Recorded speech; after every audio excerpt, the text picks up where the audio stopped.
German car maker Volkswagen South African unit expects to produce a record number of vehicles this year, despite a sluggish domestic economy, power outages and looming talks with unions.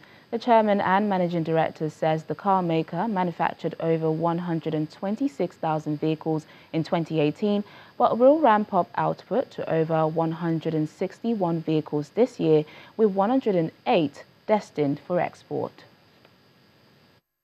Boosted by the popularity of its Vivo and Polo models, Volkswagen was a South African leader in passenger vehicles last year, with a nearly 20% market share. But 2019 will present major challenges to the South African auto industry as a whole.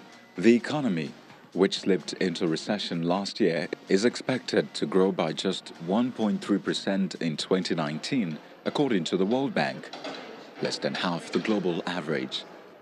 As part of a strategy to focus on new and upcoming markets, Volkswagen has signed agreements with governments in Nigeria, Ghana, Kenya, and Ethiopia. Talks with the Tanzanian government, however, have stalled following staffing changes in the administration. Strategically, you have the West, the ECOWAS region, Ghana, Nigeria. You have the East with Kenya, the EAC, Kenya, Tanzania, Rwanda, and so on. And you have Ethiopia at the Horn. So the idea that we are pushing very strongly, and in my second job, I'm also a president of the Association of the African Manufacturers. We are trying to connect Africa. So the idea is to say, hey, why don't we work together? Why don't we get these clusters right, acknowledging that regions like ECOWAS or EAC also want to have the automotive industry. But if every country by themselves trying to build up an automotive industry, it's going to be difficult.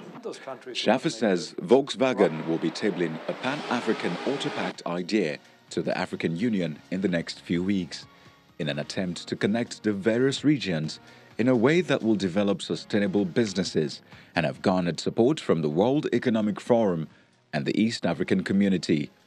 Big deal will be what we call Pan-African Auto Pact, where we connect the powerhouses of Africa into a Pan-African auto industry that can sort of complement each other in their efforts and accept local content in each region. And all of a sudden, you've got sustainable businesses all over, not like little businesses everywhere that do everything.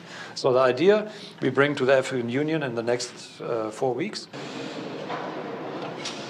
Angola has also approached Volkswagen about possibly building an assembly plant and introducing a ride-hailing service, which is set to launch in Rwanda next month.